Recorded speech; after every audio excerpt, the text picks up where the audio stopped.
You are now listening to Out of the Blank.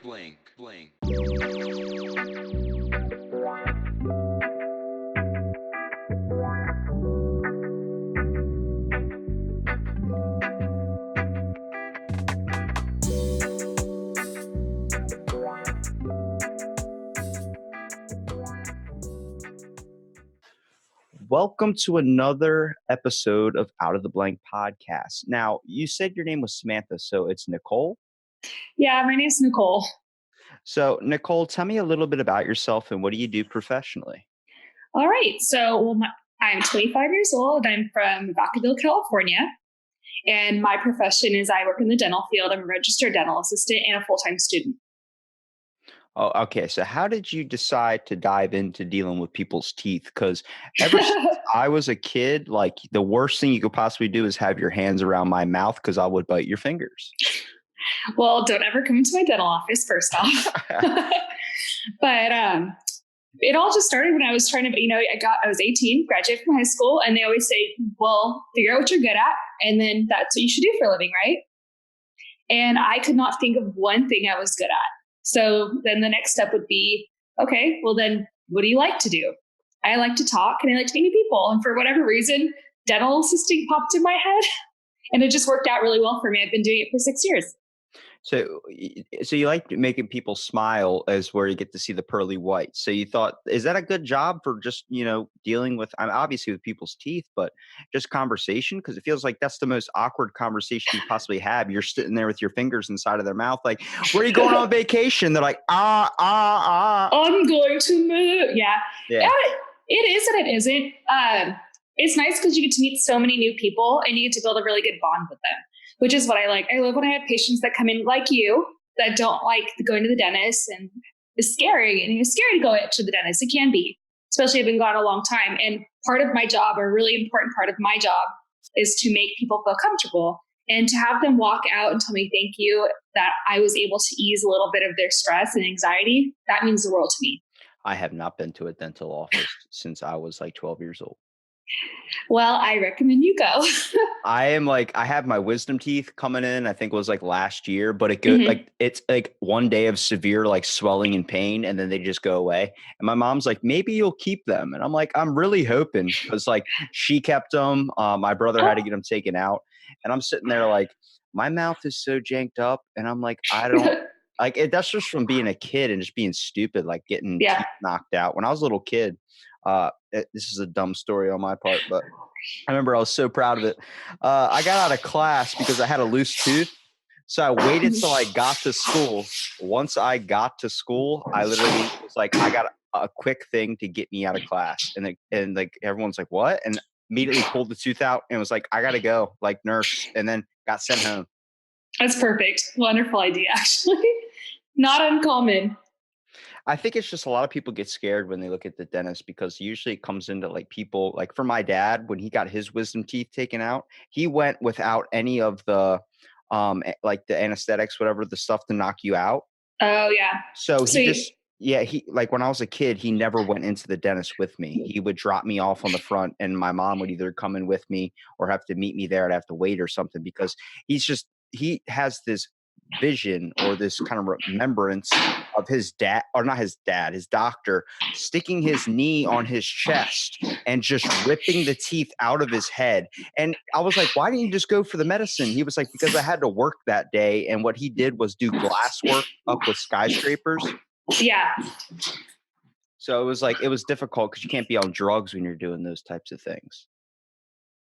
No, I can't imagine that being safe. And I'd hate to say that, I would love to say that that stuff never happens, but it totally does. Especially like if you have a littler person, it takes a lot of force to take a tooth out. So I can't say that I haven't seen a dentist get on top of somebody for leverage. Now you hear about things like people like popping a bone, and that pop noise can kind of make you like buckle to your knees. Is that the same thing with teeth? Like hearing somebody's like, I've been near people that get hit in the mouth with like a baseball or something, and you hear like a straight porcelain. You just hear that tink, and you're like, whoa, and they're just like covered in their mouth, like that just happened, but you feel it, even if it's not happening to you. Oh yeah, totally. And when you pull a tooth out, there's a lot of like popping and clicking, and the loosening of the ligaments and popping the ligament and the nerve out. So it's not always a good thing to be awake for, especially if you're a little squeamish. Does that make I'm you not. like nervous at all? I mean, just you hear that would make me buckle in my seat.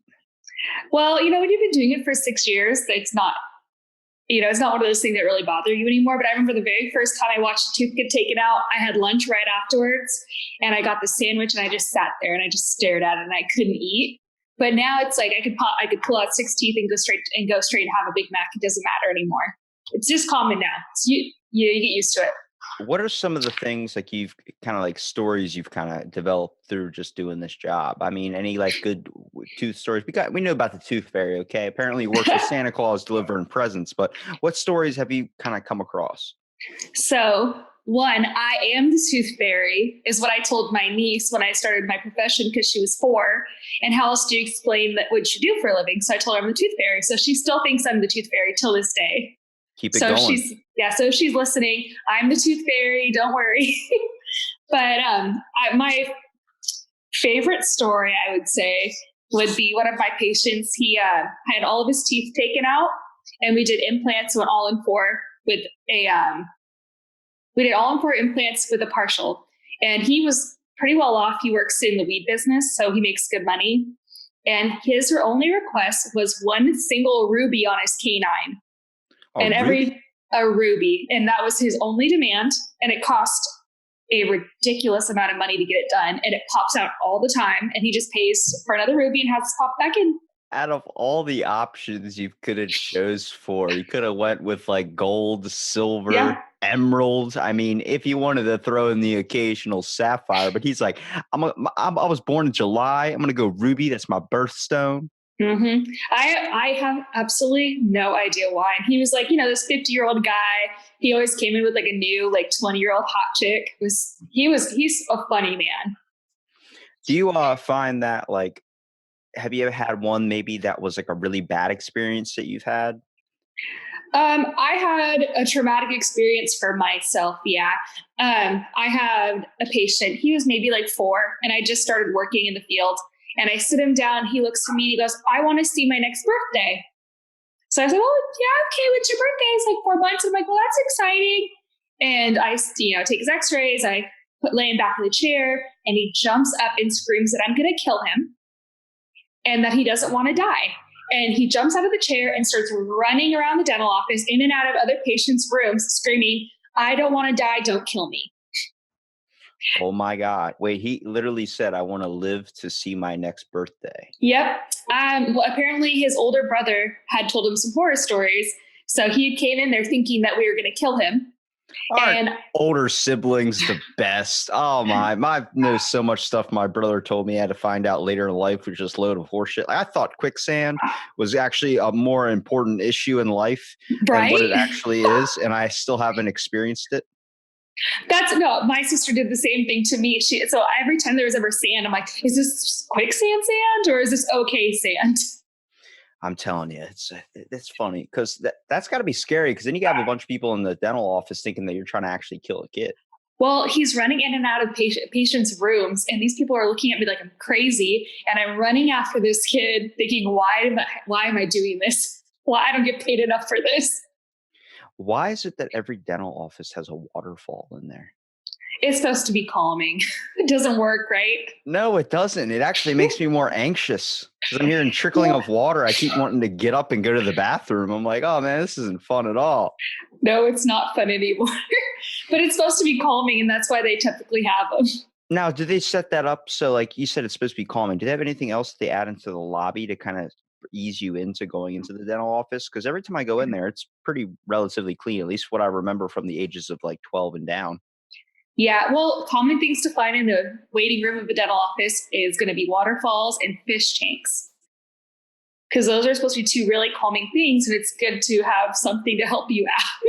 It doesn't work very well, but we try anything we can, short of giving you a shot of tequila before you walk in. But I think that would be easier than just getting them, like, because like I see the tanks, like, and I see the people on the wisdom teeth getting their taken out, and then like they're on the videos, like all tripping on drugs and stuff. And I'm like, how dangerous does that have to be, like, to make sure you get the right amount? I'm pretty sure we've all seen Final Destination. So Yes. That's kind of the reason why I don't drive behind a logging truck at any point in life, which I actually have a pretty funny story about. I got a ticket like a week ago Oh, for not going over the speed limit, for going under the speed limit. I don't think I've ever heard of that happening before. So I wouldn't really call it a ticket, but more like a warning of about to be a ticket. Like he was just letting me know, like, hey, like, you know how fast you were going? And I was like, yeah, I was going like 50. He goes, you were going 45 in a 65. And I was like, okay. And I'm like, did you see what was in front of me though? And he goes, yeah, it was like a truck. And I was like, but what was that truck holding? And he goes, logs. I'm like, have you ever seen Final Destination 2?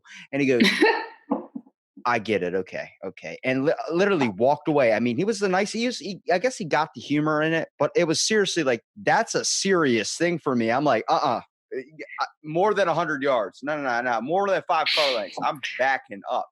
They need to figure out a better way of transporting wood, because every time I see those, I instantly climb up. I'm like, this is it. I'm going down today. This is what that movie trained me for. It told me to Everybody, switch lanes. you're not alone. You're not alone. I get the same feeling of like, oh God, no. See the movie, I know it's going to happen. Exactly. But I guess furthermore on your question about, putting people under for the wisdom tooth extraction, we have a licensed anesthetician for that. So we have somebody who's skilled, and it's not like me in the back with no training, just turning on the CO2, hoping things work out. It's like, hey, how old are you? How much you weigh? I'm 25 and No, I'm 135.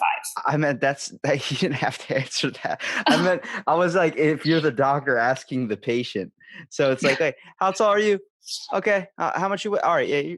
I guess he does about 130 doses, and then turn it up. Like, you're just estimating at that point, but that's good that they have someone that's actually registered to do that. Oh yeah. You have to, well, at least in the state of California, it's a requirement. So it's like, cause I don't know. I have such problems with the medical industry just when it becomes to like just so much. You're putting your faith in, like, you see the lab coat and you go, oh, that's a doctor. He knows what he's doing. But half the time you got to be like, he's still a person. Like, people make a lot of mistakes. Oh yeah, totally. I think it's unrealistic to think that we're perfect. We're not perfect. Everyone does make mistakes. So how did this lead down into, because I kind of want to talk about your podcast a little bit too. Yes. Now you have your Cults and Crimes podcast. So how do you go from being a dentician to a investigator or podcast, one of the hosts out of 2, for Cults and Crime? So this all started out with my obsession of true crime, just like basically any generic white girl, I guess. My mom raised us on CSI and all those really good crime documentaries. Did you just say really good? They're all really good. Are you kidding me? Every time I watch it, it's always like, it's a jogger gets killed in a park, and then a guy comes over with sunglasses at night and looks at the camera, takes it off slowly, and goes, I guess he didn't reach his miles. And I'm like, what just happened? No, but if you're raised on it, you love it. You love the dramatic part of it. You love the fact that it's not realistic. And I just started doing more and more research. And we actually have a really popular Zodiac murderer. I don't know if you ever heard of him. That the murder spree was in our county. So I started doing a lot of research on that. And me and my sister had talked for a long time. My sister's my co-host, by the way. We talked a long time about, we should do a podcast. And then finally we bit the bullet and just got it started. So what serial killer was the one that you really, really like found interesting so far? The Zodiac Killer, for sure. That's my all-time favorite serial killer. So why is it your all-time favorite serial killer? I mean, everyone always likes to think Charles Manson or something. Yeah, well, that now everyone's about since Ted Bundy's been more famous now, he's now everyone's favorite. But I like the Zodiac Killer, one, because he's never been caught. So that's incredibly interesting to me. And 2, it's just the way that he went about it was so different. Him making his cryptographs and, the way he murdered people. It's different. It's not just a generic killer. Yeah, they seem to have not narrowed down who, like, they keep saying, oh, he could be the Zodiac Killer. You hear Trump call Cruz the Zodiac Killer at one point. Like, yeah, like it's like insert eye roll. Yeah, it's literally like it's a guy that got away doing a horrendous crime. Like, I don't know the specifics of what exactly happened. If you would like to inform me on it. Yeah, of course. So basically it all started with this couple that was murdered in Benicia, which is about less than 20 minutes away from where I live. And they're out on a date, and a car pulled up next to them. He walked out, asked them out of the car at gunpoint, shot the girl, and then shot the boy. A week later, he kills another couple in Vallejo. And this time he calls the police and he tells them, hey, I killed these guys and I killed that other couple earlier. They didn't believe him. And that, I think personally, it pissed him off because he's all about the attention. So he started sending letters, giving details on the crime. And then he basically made this cryptograph, which is all these symbols and letters. And he had told everybody that if you figure out who I am, it's through this cryptograph. Wait, so that's with like the cut up magazines, and it's through putting it in a letter, like it's a bunch of different words all side, like kind of blocked up together, but they're all like different shapes and sizes from different magazines and things came from? I think it has something to do with it, but his is more intricate because he's using basically, stars and stripes and then an A somewhere and then a Z. The way he went about it was he made his own cryptograph. And Reading a coded message. Yeah, exactly. And it became national news. And scientists, teachers, scholars, nobody could figure out what it said up until this couple that lives in Salinas. They just love crossword puzzles and they happen to figure it out. It's like the movie Lady in the Water with the kid that reads the cereal boxes. Yeah, very similar. Yeah. And that's probably where they got it from. But it's just, to me, it's just so interesting, not only because he's never been caught, but the way that he went about it is so different than a lot of serial killers. And he obviously does this for the attention. And then for me, it's so interesting to think, like, why did he stop? Yeah, well, that's a lot of the reason why you don't hear about a lot of serial killers in the news and like terroristic attacks. Like they don't say the name of the person because that gives that person fame. And that gives more of a spark for terrorism and things of that sort. If you publish their name in the news, people think, oh, it's an easy way to get on television. I could just blow up something. Yeah. That's insane. It is it's insane. And it's very unhealthy to think that that's all it takes to get all this attention. And it's good that media is not using that anymore. They're trying to stray away from it. In England, what they do is they will not talk about the killer at all. They only talk about the victim. Now, do you know anything about like Jack the Ripper? I know a little bit, but not as much as, without doing a lot of research. I see, because I know what fascinates me about serial killers is the aspect of, because I took psychology, so Nice. I'm kind of really interested in how the human mind works, its capacity. It's pretty fascinating to find out that like when a person's getting convicted for like a murder or something of the sort, they do a psycho evaluation on them first, just to make sure if they can feel remorse. One of the top signs of identifying a serial killer or someone who's mentally unstable is if they don't feel remorse for their actions, which is why Charles Manson, because he was like, I didn't kill anybody, because technically he didn't. Technically. Yeah, but that was the whole thing. Like he is being honest where, he didn't kill anybody, but at the same time, his horrific acts as well. Oh yeah. Like Jack the Ripper, like besides the Zodiac killer, I mean, he was just another unidentified serial killer, and he was supposed to be covering impoverished areas and around like the District of London. And it's like you hear all these people and you would think the one thing you would want as a serial killer is not, it's the fascination of being caught. It's not really killing as many people as possible, but getting your name published somewhere.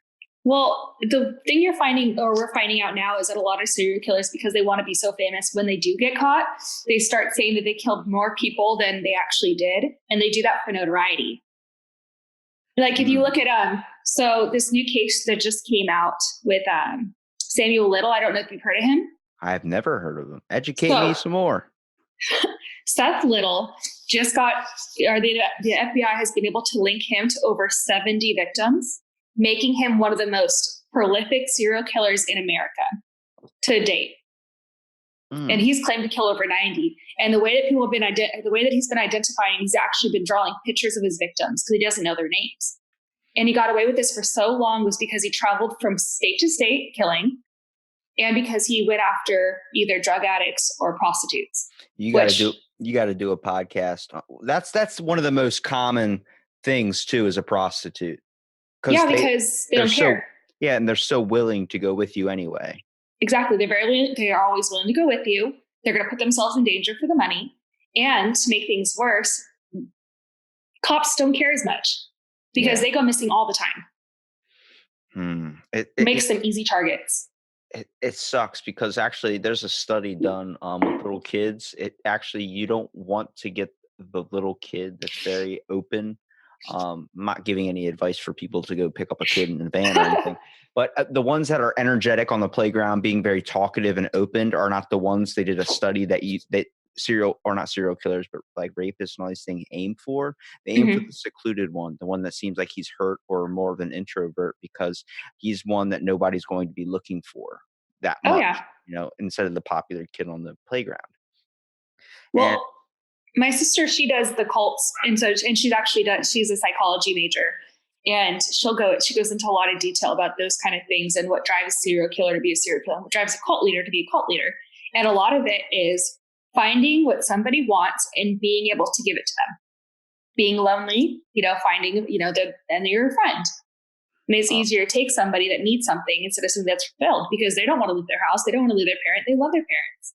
In comparison to a kid that's maybe not happy, you go after the easier targets for sure. So your sister's the cults person and you're the crime person. Yes.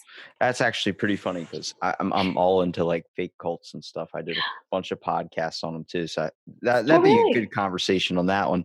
But for some crime stuff, one of the serial killers that actually got we don't really consider him a serial killer now because he found Christ. There's a guy named General Butt Naked. Have you ever heard of this man? I have never heard of him. You need to look up his documentary on Netflix called The Redemption of Butt Naked. Butt Naked. So I actually did a podcast on this guy. Basically, he was a warlord in Africa. He would literally fight naked with just leather shoes on and a beret and an AK-47 strapped around his waist. Now, I'm going to tell you the story of General Butt Naked, and I want to get your view after it. But also, I want to tell you what he's doing now, and I want to get your view after that. Okay, so he would literally eat people, and he'd kill babies, eat babies. He would, because he did some crazy stuff. He's killed over 400 something thousand people, and that's just the ones that counted. And then because he believed he was the devil himself. He believed fighting naked with his team of the Butt Brigade is what they were called. That he did some sick stuff. Like he believed that bullets couldn't touch him if he was naked. He believed that he was devil himself. And he would go drunk into town one night naked with his friends, just drinking, and then they would just capture random people on the street and just kill them right there. Just kill them right on the street. It sounds like this guy should be part of like a nudist colony or something. Yeah, except more peaceful, not so much eating and doing all. Well, maybe if he was naked more often, he'd be happier. Seems to like it. He didn't want to be bounded by the stress of clothing. Well, so what do you think of this guy, this warlord that thinks he's the devil and killing and eating people's flesh and skin? Well, it sounds kind of like he has almost like a messiah complex, doesn't he? Where he thinks he's God and he has his drive or the thing that makes him who he is, and he feels like he's untouchable. He thinks he's a god. So if I threw this on your desk and you're a judge, you got to convict him or you got to say not guilty, what would you say? Definitely convict the guy. He killed them all. Okay, I'm about to change your mind. Okay. So another thing he used to do is a bunch of teenagers would play by lakes down there, little kids in Africa, and he would be underwater, come up, grab one of them, bring them down, snap their neck, and then bury them into the dirt. Now, as we have evolved through society, we learn from watching the things around us, our environmental influences. So let's look at what animals we have here: bears, lions, all these types of things, not so much lions, but let's look over down in Africa. What animals do they have down there that a person learning from their environment could pick up? Well, hippo, alligator, lions. Now, what is the one thing that an alligator does when it goes after a gazelle that's drinking by the lake? Bite it, take it back, and then it'll spin really fast to break its neck. And break its neck. Exactly what General Butt Naked did. Now, we learn from watching things around us. That's why our morals are all different. We learn from watching from our environment. So as he developed through life, he had a dream one day that Jesus came to him and told him he was going to hell if he didn't change his ways. So he came over to America, and this is like 2016. People are threatening him, telling him he's going to burn in hell. He tells them they turn to Christ, and a lot of people forgave him for that. Just for all of his sins and tragedies. The problem was he learned from an uneducated view of back in the day, the Mayans used to eat people's flesh. They used to play Yeah. soccer games with heads, and they would consume the winner's flesh because they believed that was the blood of a great warrior.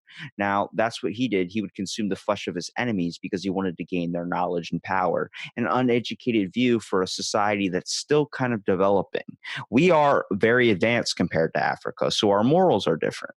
So he came here, found Christ.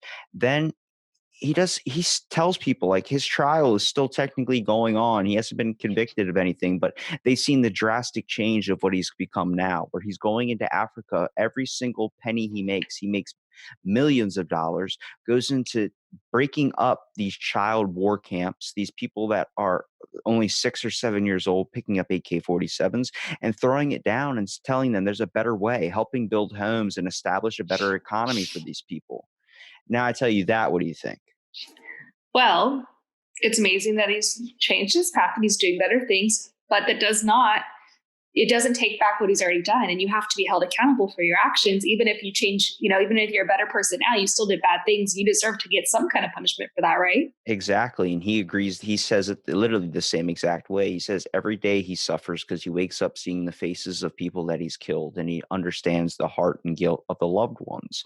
And he says that he does believe he should pay for his crimes, but he believes his overall payment is going to be at the end of his day when he meets his maker. Yeah.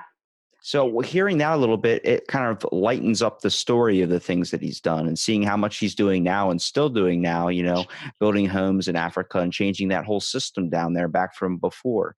I said maybe some people just have an uneducated view of things. You find with a lot of serial killers where their minds or their wires might be crossed because of some sick mental illness.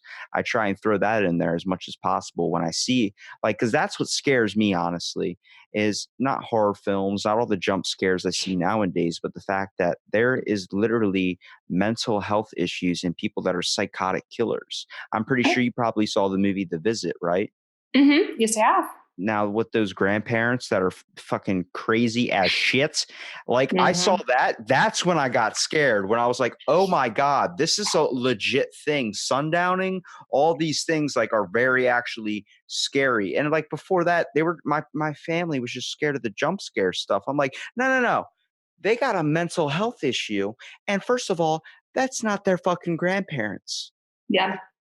That is so creepy. But they actually have a study going out that they're doing, or they're talking to the serial killers and trying to figure out why they are what they are, right?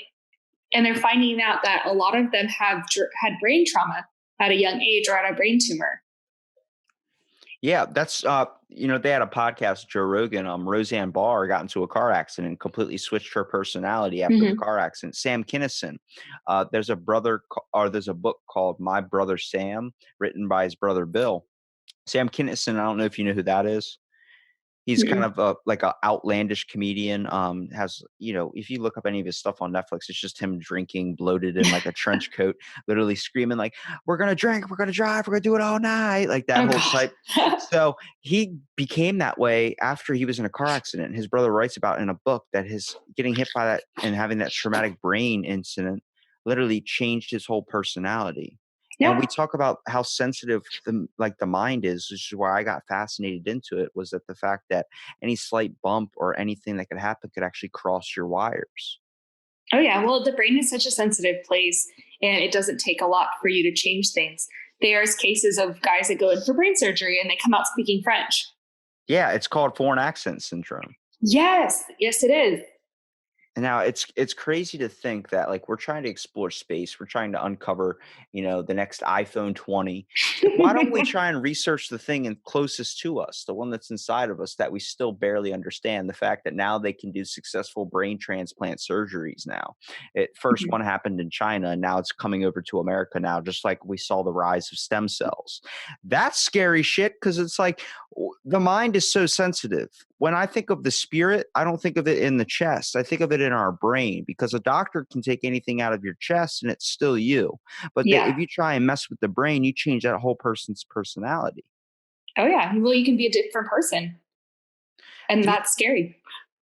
I remember I saw one interview with a serial killer where they were asking him, like, why why did you do the crimes? And he was like, because that's what I liked. Like, why did you kill the women in these ways? He goes, because that's what I liked. And they're like, but why? He goes, and you saw him get upset. Like, I told you that's what I fucking like. And I'm like, this guy's like, he's not even changing his answer. He's trying to give and the guy just kept asking him and asking him and asking him. And the end of the dude's like, I'm not answering your question anymore. Like, Well, because to him, it's a dumb question. yeah, but for an average person, that isn't a dumb question. Like, there's a reason behind you do something, but sometimes, like we say, the mental health of a person can switch them to make them think that's literally the answer. It was just fun. Oh, yeah. Well, and there's a lot of trauma that goes along with it. So I'm currently researching for our next episode, not this one, but next time, on the shoe fetish killer. And basically, as a young kid, he was playing in a dump and found a pair of ladies' high heels, took them home and was playing with them. His mom found them and beat him and told him to destroy it. And for whatever reason, that exact moment had fundamentally changed him forever. He ended up having an obsession with shoes and lady footwear and a hatred for women because of his mom beating him. And just that one act of her beating him because he had a shoe changed everything. Oh my God, I just found out where my freaking addiction for running under coat racks and shit comes from. Doing that as a Childhood kid. trauma. Doing that as a kid and getting yelled at. But that's true. Like, it's very common. Like, if you have a nasty mom or if you have a nasty father or something, you end up getting attracted to someone like that later in life, or you end up hating people like that later in life to the point where you might break out in physical acts. Like, it's all your environmental influences that play a factor onto your thinking. First of all, like, nobody's born racist, but they develop that way from their influences and the people that are giving them this information. It's hard to kind of come out even average. Yeah, well, that's nature versus nurture right there. People aren't born racist. People aren't born to hate things, but through experiences and through our peers, we have a lot of learned behavior. If you look at Erickson's age stage of development, at every age, you're supposed to hit these milestones and learn things. And if you don't, things don't fundamentally work out for you and you learn things that are different, then it can change and put you on a horrible course. Do you find that it's more of a nurture than a nature type thing when it comes to the development of a serial killer? Because I feel like a lot of serial killers that either don't get a lot of love or get too much love feel like when it comes to, like, maybe if you, like, kill like a bunch of women or something, it's because nobody could ever meet the expectations of their mother. Nobody could do this type of thing. It seems to have some type of deep seated issue inside themselves. Yeah, with a lot of the research that I've been doing, it's typically has to do with somebody being traumatized to a certain extent, where there's a lot of serial killers where their mom was abusive towards them and they go and start killing all these girls. Or, a lot of male serial killers that kill other males. And it's because their dad beat them or they were raped as a kid. If I had to sit you down in a room with a serial killer, what's one thing you would ask them? Oh my goodness. That is a hard question. I Like, if think I would just have to ask more so about their mythology about it, because I've always wondered, like, what thought process goes in your head when it comes to selecting your victims? definitely probably kind of watching from a distance. Doesn't that a lot of serial killers, when their home gets raided or busted after a crime, you find like pictures of the person all over the wall. You find like kind of like a map and a bunch of needles and stuff. Like, you're kind of like trying to decipher. You get to see the red string drawn all the way across the board. That's not typical with serial killers. Serial killers they do plan, but a lot of times it becomes more instinctive and it feels like they have to.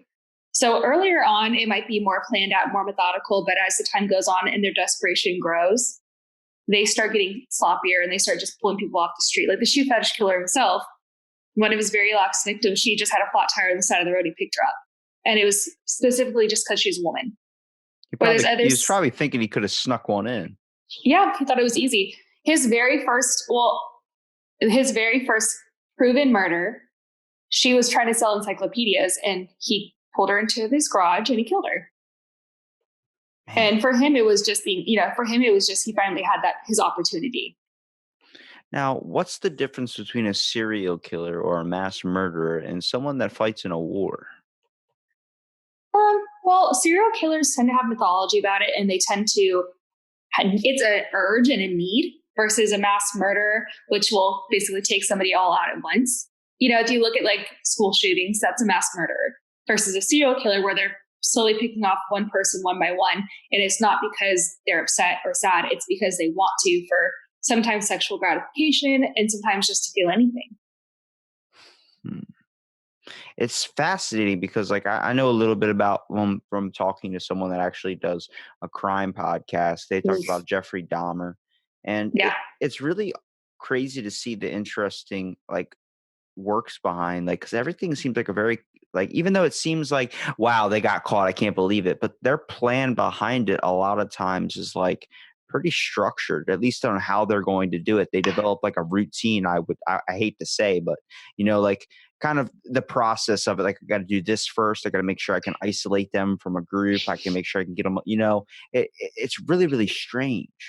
Well, a lot of times it's all about their fantasy. They have a fantasy of, well, first, or depending on, I guess, the serial killer himself, but it's a fantasy for them and they want it. They're working towards gaining their perfect fantasy and they have to go through these methodical steps to get there. And if they don't do it, then they don't feel satisfied and they have to go kill again. It's like an empty hole they're trying to fill. Exactly. And that's why it's, serial killing for serial killers is an addiction. It's because that gives them sometimes sexual gratification. Other times it makes them have happiness. It's an urge. And the more they kill and the more they get closer to that perfect murder, the more they have to keep going. Man.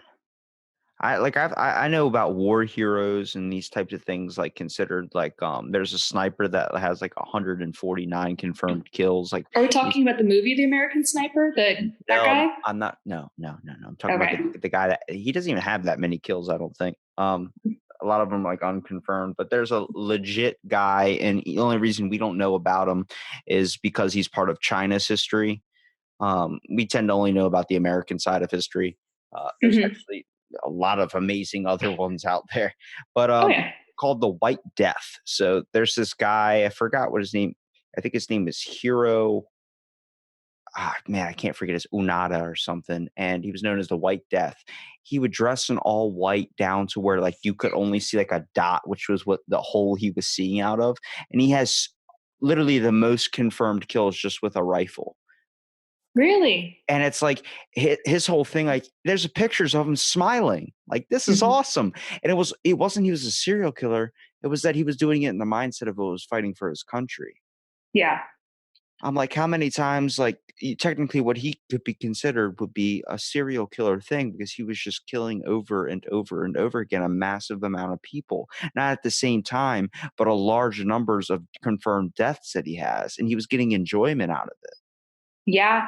Well, it's hard to say that there's not a psychological issue that goes along with the joy of killing people, because to take a life is, if you can smile as you take a life, then you probably do have some psychological issues. But as long as you're not out there cross murdering people, it's hard to say because like you hand these kids and guns and you tell them go kill people, and then they're supposed to come home and it's don't kill people. It's kind of a weird thing, isn't it? Yeah, and the development of PTSD and a lot of people that come back from war might accidentally kill somebody, just an average citizen, because they snap back to a stage where they feel like they're in danger or something and immediately reach for a knife or something. Oh yeah. I have a next door neighbor that suffered from PTSD and he had an incident just, I don't know, about a year ago where he thought he was back in the war. And he's running down the street. And I just see him running full force down the street. And what had happened was there was a car alarm that went off, and for whatever reason, it triggered him. This is a common thing with like people with schizophrenia too, like hearing and seeing voices and kind of being distorted, and also thinking that like people are out to get them. You live in a stage and constant awareness of paranoia.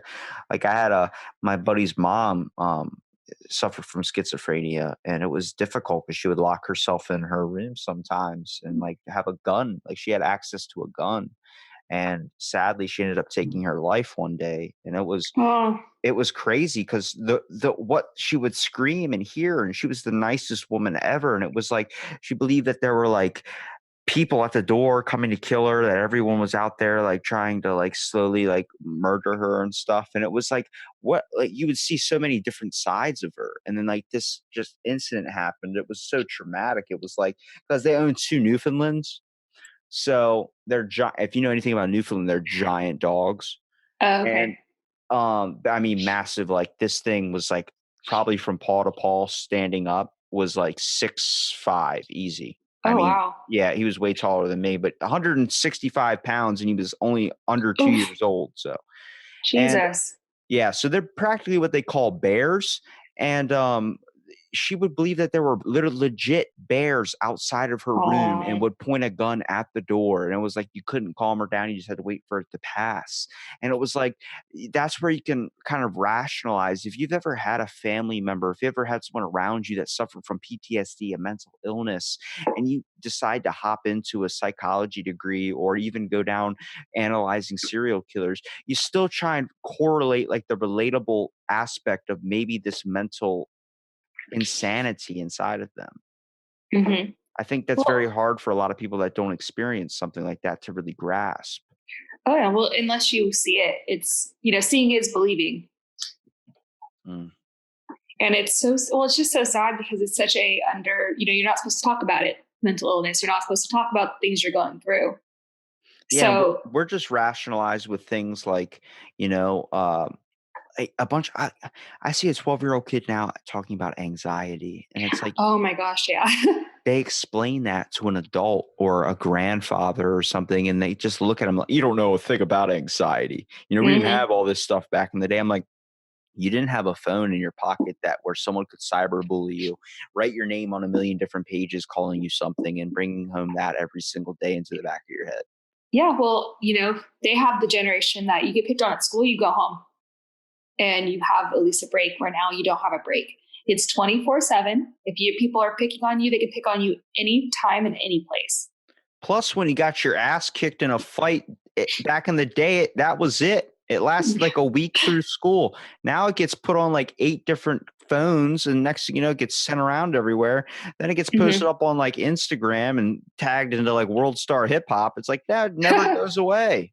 Yeah, it becomes viral entertainment for people, and everyone can hide behind their screens and say whatever they want, but this is somebody's life, and You people don't care anymore. Do you think that it's weird that we have a I think everybody's become emotional psycho killers, What do you mean? like emotional serial killers.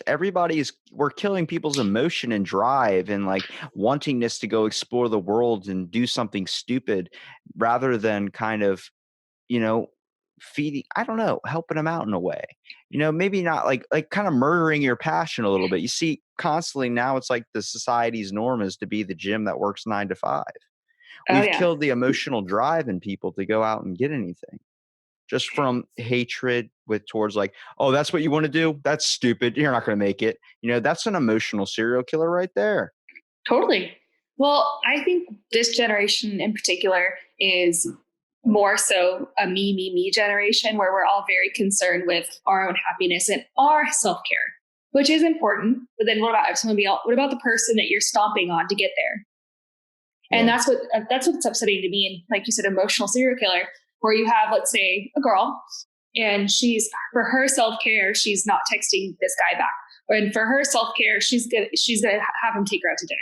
For her self care, what about his self care? She's using this person, or she's going to use this guy and not text him back and ghost him. But what about him? Now he feels like something's wrong with him for this girl's self care. Where does it stop? Why can't we all care about each other? That's the whole reason I started my podcast Oh, was really? to get an hour conversation with at least somebody, an hour, 2 hours, however long you want to talk. But just like if we bumped into each other on the street and we decided to have a conversation, it was like we're not taking the time to understand individuals anymore. Nobody's caring and connecting the way we should be connecting, whether it's talking to your family. Now you're just posting your problems on social media and expecting those likes for people to understand you. Next thing you know, you're getting 10 likes, 11 likes, 12 likes. And then the next post you have is 4 likes, and you don't feel that accomplishment. You don't feel that hug. You don't feel that love from somebody. And you used to feel that love from somebody when you came home and talked to a personal friend, letting them know the problems in your day. And now we don't have that anymore because people are sadly just using what I call false connectivity. Oh Um, yeah. it's very important for people to connect. I do podcasts with people from Australia, Africa, UK, all over the country, all over the globe. And it's amazing because once I opened up my mind and tried having these conversations, I decided this stranger with the white van offering Reese's peanut butter cups might have a story to why he's doing that. He might be a Yeah. serial killer. But it's funny because I took the time to do that and I've gained nothing but knowledge from it. Other people's perspectives can change everything. And that's another reason why I love working in the dental field is you get to hear other people's perspectives. And then you can't just go off of your own or what's in your immediate vicinity. Going out there and exploring the world and hearing from other people, it changes your life. It really does. Now you do this podcast with your sister. Was this now your sister's not in the same kind of state that you are? So she's in a different location, am I correct? Yes. So her husband's in the military. He's an airman.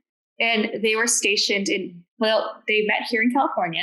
They got stationed in Mexico and then they lived in England for 3 years. And now she lives in Georgia.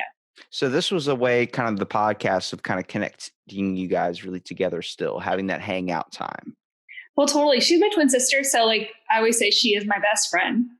And we talk on the phone every day. And now we just do it for recording. So It's nothing's really changed. It's funny because the way that hanging out has become now, it seems like people, like, as soon as obviously after the hard problems of the day, you go through the door, any plans you had after, if it wasn't going to a bar or doing something, you cancel. You usually just go crawl right into bed, watch Netflix and hang out, like, just Snapchat. I'm sorry, couldn't make it out tonight.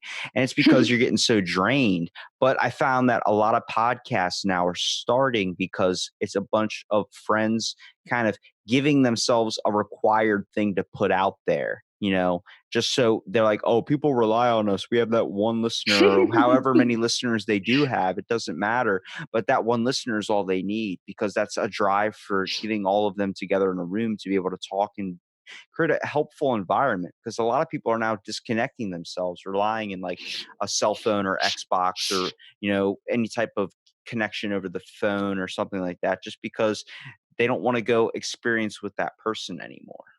Yeah. Well, it's so easy to sit behind a computer screen, and it's even easier to shut yourself off from everybody. And you have all this technology, you're scrolling through Facebook, you're scrolling through Instagram, you're not connecting with anybody.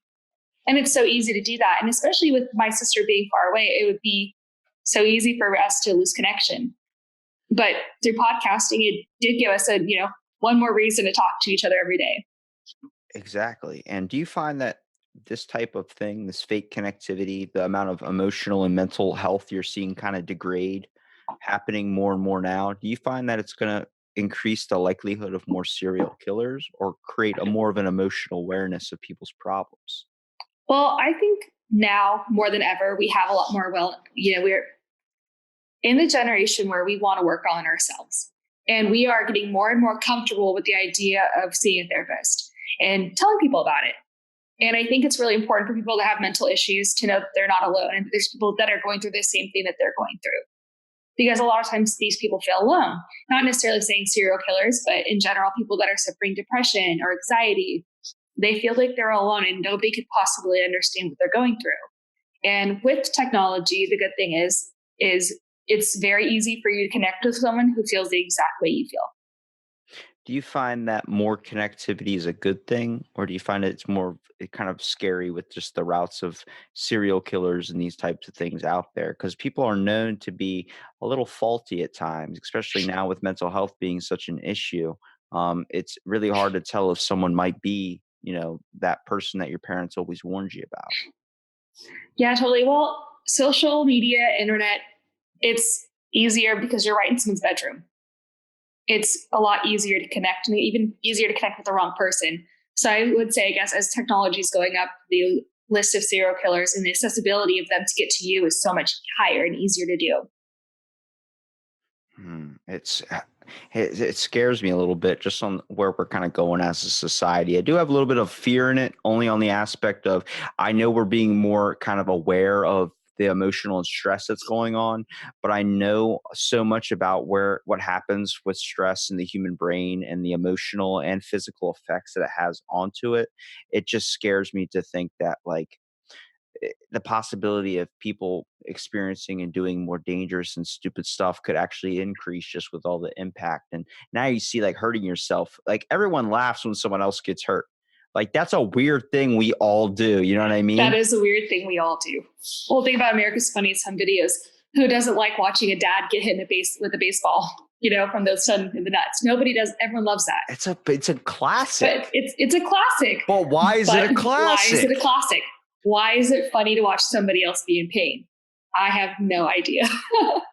And that's like trying to understand it from like, why do the serial killers get something from people in pain? It's because it's like that to them. Maybe that gives them that type of energy. I mean, I know for me as a person, if I go and touch a stove and it's hot, I'm not going to fucking touch that stove ever again. But my buddy actually can like, he burn himself and he doesn't get the pain from it. He gets a sense of like attraction to it. An emotional type of response. I'm like, where did that happen? Pain and pleasure. Yeah, exactly. But it's like, but sometimes you hear about people's wires being crossed, like a hot sensation feeling like cold to them. Yeah. That's there's so much about the human mind. If I was going to do a study, it would have to be more on like, we need to analyze why we're not spending all of our money and research into figuring out why there's this thing inside of our heads that does all this types of wonderful stuff. Well, it's being able to it'd be so interesting to just look into the wirings of it all, because you're right. When you say that things get crossed, wires get crossed all the time. And it'd be so interesting to be able to dive into the brain and actually figure out why that happens and how to detect it earlier and how to fix those things. Because we don't have the ability to. There's cases of people that can't feel any pain because the signal that their pain receptor is gone. And how do you fix that? You can't. We don't know how. We need to figure out something a little bit more. I think we definitely need to fund more research into mental health for sure. Oh, 100%. Well, Nicole, it's been awesome having you on the podcast. I want to give you here a minute at the end to promote your content. Oh, okay. Well, we're Culty and Crime, a true crime podcast where we cover cults, crime, and everything in between. And I host it with my sister, Jamie. So she discusses all of the cult section and I do all of the crime. We just did an episode on the Zodiac Killer, and I am going to be doing a episode pretty soon on the Shoelace Killer. Better but you guys want to shoes. Better tie your shoes. I need to learn how to do that. I'm 21 and don't know how to tie my shoes. You don't know how to tie your shoes. My mom told my brother when I was like 7 to teach me how to tie my shoes. Actually, I probably was younger. And my brother gave up after one try and told me, if you never get it, you're never going to get it. And I said, okay. And I never learned. So I just fucking tucked those suckers in. Your brother has severely traumatized you. We talk about siblings traumatizing other siblings, but like that SpongeBob song honestly messed me up even more because they're like over and back, side to side, and I'm like, where I'm at? No, you do. You gotta do the bunny ears. It's the bunny ears, and then you just cross them and tie it in a knot. It's perfect. I do it, but when I do it like that, I call it the perma tie, and I just do it to shoes that I never want to get untied ever unless I'm going to cut the laces. Because I end up doing it, and then the shoes are just tied like that forever. Like Hercules could not rip apart or break out. You know what? That's a patent pending idea. Perma tie. That and glow in the dark socks. Oh my gosh, there has to be glow in the dark socks in the world. I feel like if you just made them all glow in the dark, it would be like probably the best invention out there. Patent pending. Let's go in business together. We'll get Stop the brain research. Stop the brain research and look up glow in the dark socks, people. This is what needs to be funded into. This is our future. We can handle serial killers. Let's try and figure out glow in the dark socks. Let's get into the real issues, the glow in the dark sock mystery. Well, thanks so much for being on the podcast, Nicole. Thanks for having me. Stay tuned for another episode of Out of the Blank.